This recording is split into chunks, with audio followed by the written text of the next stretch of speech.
반갑습니다. 붓다의 복과 지혜입니다. 이 영상에 함께 해주셔서 감사합니다. 오늘 우리는 사물을 통찰할 줄 아는 예지, 즉 반야에 대해 이야기하려 합니다.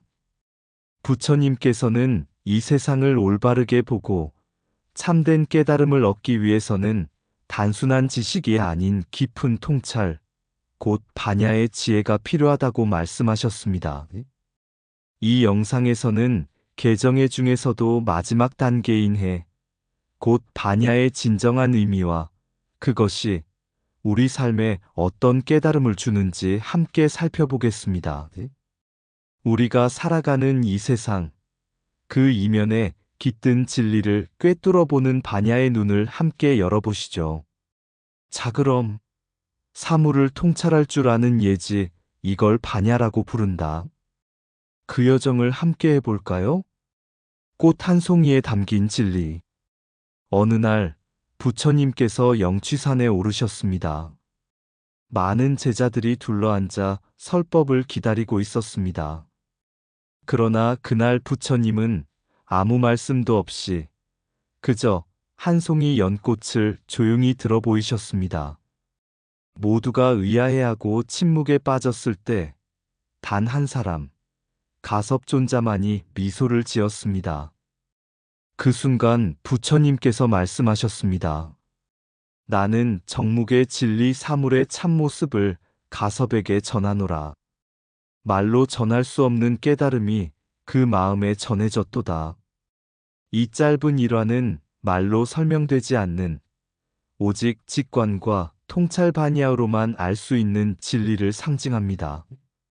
부처님께서는 연꽃 한 송이를 통해 세상의 모든 존재가 연기로 얽혀 있으며 그 본질은 형상이나 이름이 아닌 텅 비고도 충만한 실상임을 전하신 것입니다. 사물을 겉모습이 아닌 본질로 바라보는 눈, 그것이 바로 반야의 지혜입니다. 이 지혜를 얻는다는 것은 삶의 고통을 뚫고 생사의 경계를 넘어서는 길이기도 합니다. 달을 가리키는 손가락. 어느 날 사위국 기원정사에 있던 젊은 비구가 부처님께 찾아와 물었습니다. 세존이시여, 저는 경전도 외우고 율도 익혔고 명상도 해왔습니다. 그런데도 여전히 마음이 흔들리고 삶이 허무합니다. 제가 놓친 것이 무엇입니까? 부처님께서는 빙그레 웃으시며 하늘을 향해 손가락으로 달을 가리키며 말씀하셨습니다. 비구야, 많은 이들이 손가락을 보며 그것이 달이라 여기느니라. 그러나 손가락은 단지 달을 가리키는 도구일 뿐이다. 너는 율과 경, 선정의 손가락은 보았으나 그 너머에 떠있는 반야의 달은 보지 못했구나. 젊은 비구는 순간 눈을 감고 마음을 가다듬었습니다. 그때 바람 소리가 나뭇잎을 스치고 먼 사원의 종이 울렸습니다. 그의 마음에 문득 깨달음이 일었습니다. 나는 지금껏 배운 것만으로 모든 걸 안다고 착각했구나. 그러나 진정한 지혜는 지식이 아니라 있는 그대로 꿰뚫어보는 눈이었구나. 부처님께서는 조용히 고개를 끄덕이며 말씀하셨습니다. 반야란 배워 쌓는 것이 아니라 꿰뚫어보는 눈이다. 개와 정은 그 눈을 닦는 수단일 뿐, 그 눈이 열리는 순간이 바로 깨달음이다. 이 일화는 개와 정이 수행의 기초라면 해 즉 반야는 그것을 통해 얻게 되는 직관적 깨달음의 지혜임을 상징합니다. 반야는 단순한 지식이 아니라 달을 가리키는 손가락 너머의 달을 보는 예지입니다. 부처님께서 깨달음을 얻으신 궁극의 힘 또한 바로 이 반야였으며 이는 경전 속 말이 아닌 실제 삶 속의 통찰로 드러나는 지혜입니다. 반야는 아는 것이 아니라 꿰뚫어보는 것이다. 지식은 머리에 머무르지만 반야는 마음을 깨운다. 개는 길을 닦고 정은 길을 비추며 반야는 그 길의 끝을 본다.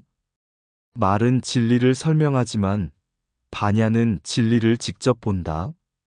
달을 가리키는 손가락을 넘어서야 비로소 반야를 만난다.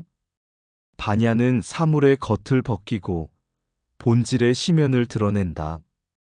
모든 지식은 반야 앞에 침묵한다. 그것은 오직 깨달아야 하기 때문이다. 반야는 무엇을 아는가가 아니라 어떻게 보는가의 문제다. 반야는 생각을 멈추게 하고 존재를 들여다보게 한다. 반야는 인연으로 얽힌 이 세상 모든 것의 관계를 꿰뚫는 눈이다. 겉모습에 머물면 미혹이요. 본질을 보면 그것이 반야다. 반야는 산을 보고도 산이 아님을 아는 지혜다.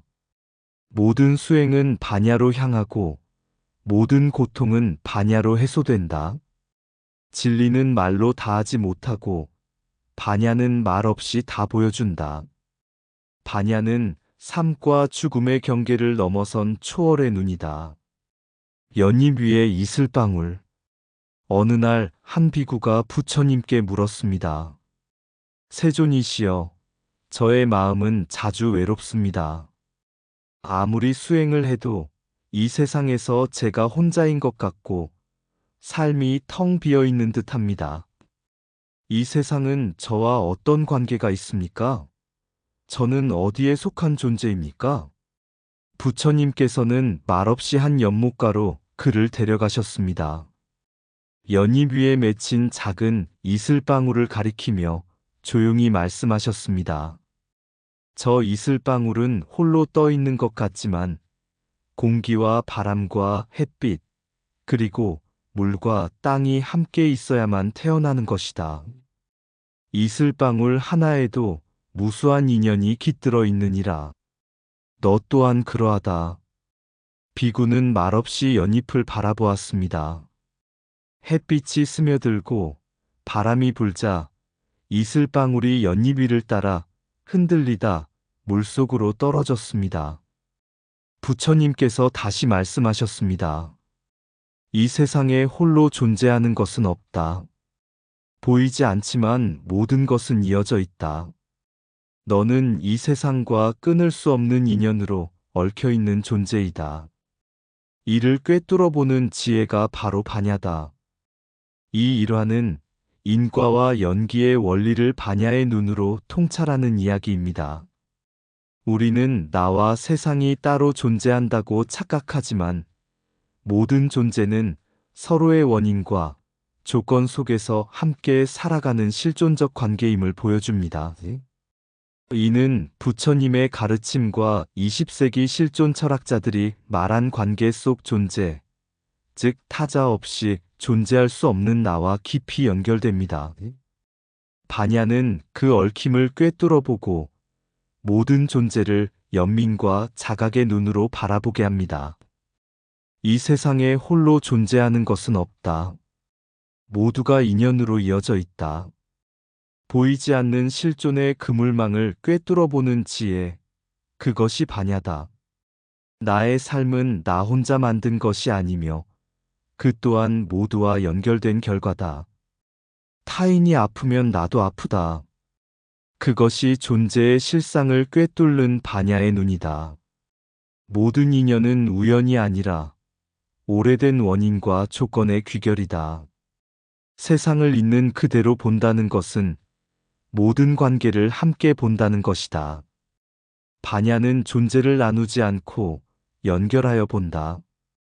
고통도 기쁨도 혼자 일어나는 법은 없다. 관계 속에서 피어난다. 나와 타자, 생명과 우주는 끊을 수 없는 하나의 그물망이다. 사물을 올바로 보는 자는 그 배후의 인과를 먼저 본다. 반야는 분리된 존재를 보지 않고 얽힌 인연을 본다. 세상은 내게 영향을 주고 나 또한 세상에 영향을 미친다. 그것이 실존이다. 이것이 있으므로 저것이 있다는 말을 이해할 때 깨달음의 문이 열린다. 인연을 깨달은 이는 더 이상 누구도 미워할 수 없다. 반야는 나라는 틀을 깨뜨리고 우리라는 실제를 비추는 지혜다. 흙으로 돌아간 잎사귀. 어느 날 아난존자가 부처님께 물었습니다. 세존이시여, 우리는 어디에서 왔으며 죽으면 어디로 갑니까? 생명의 시작은 어디이며 끝은 어디입니까? 부처님께서는 말없이 근처 나무 아래 떨어진 마른 잎사귀 하나를 주워 드셨습니다. 그리고 그것을 손에 쥐고 부드럽게 바람에 날려보내셨습니다. 이 잎은 나무에서 떨어졌고 흙으로 돌아가겠지. 그러나 그것이 정말 끝일까? 아난이 조용히 바라보자 부처님께서 말씀하셨습니다. 잎은 나무에서 나왔지만 나무는 흙에서 나왔고 흙은 비와 햇빛, 바람 속에서 생겼다. 삶이란 흐름이요. 죽음은 멈춤이 아니라 또 다른 변환일 뿐이다. 묻기를 어디서 왔는가, 어디로 가는가라고 하지만 그 질문 자체가 삶을 분리된 시작과 끝으로 보게 만들고 진실을 가리게 하느니라. 아나는 다시 물었습니다. 그렇다면 우리는 어디로 되돌아가는 것입니까? 부처님은 하늘을 바라보며 조용히 답하셨습니다. 일심 모든 생명의 근원이며 모든 존재가 돌아가는 자리. 생과 사는 그 위를 흐르는 물결일 뿐 근원은 항상 거기에 있느니라. 이 일화는 부처님의 생사관과 불교에서 바라보는 생명의 순환을 반영합니다.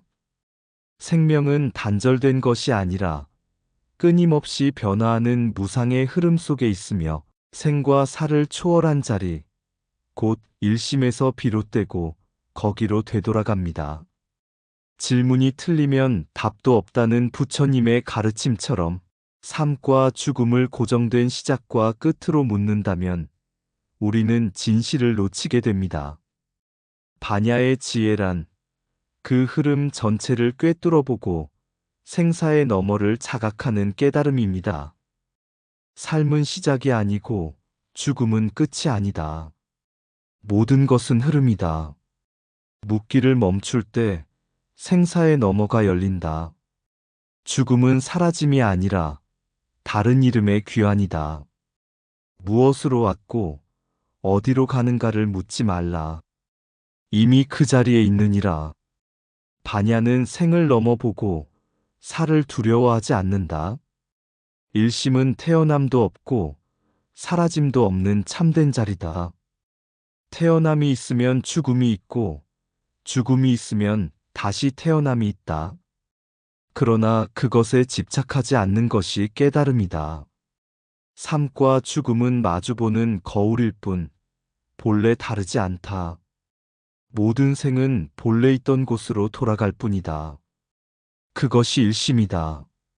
삶을 쥐면 죽음을 두려워하고 죽음을 내려놓으면 삶이 가벼워진다. 질문이 틀리면 답은 길을 잃는다. 반야는 질문을 넘어서 깨닫는다. 죽음은 문이 아니라 다시 열리는 창이다. 태어나고 죽는 것은 바람의 방향이 바뀌는 것과 같다. 본질은 그대로다. 반야는 생과 사를 경계로 보지 않고 하나의 파도로 본다. 끝과 시작은 다르지 않다. 모두 일심의 그림자일 뿐이다. 바람은 멈추지 않는다. 말년의 한 제자가 부처님께 물었습니다. 세존이시여, 저는 이제 곧 죽음을 맞이할 나이가 되었습니다. 삶의 모든 것을 내려놓으려 하지만 두렵고 허망한 마음이 가시지 않습니다. 죽음은 무엇입니까? 저는 어디로 가는 것입니까? 부처님께서는 조용히 산 위에서 불어오는 바람을 가리키며 말씀하셨습니다. 저 바람을 보아라. 지금은 이 산에서 불어오지만 이내 다른 산으로 옮겨가고 들판을 지나 다시 하늘로 오른다. 누가 그 바람을 붙잡을 수 있으며 누가 그 길을 단정할 수 있겠느냐? 삶과 죽음도 그러하니라. 우리는 일심에서 와서 일심으로 돌아간다. 태어남은 떠오름이고 죽음은 되돌아감이다. 생사의 본질은 고정되지 않고 멈추지도 않으며 흘러갈 뿐이다. 그 흐름을 보는 눈이 바로 반야이며 그 눈이 열릴 때 두려움은 사라진다. 제자는 바람 속에서 눈을 감고 아주 조용히 미소 지었습니다. 그 순간 그는 처음으로 죽음을 두려워하지 않는 평온함을 느꼈습니다.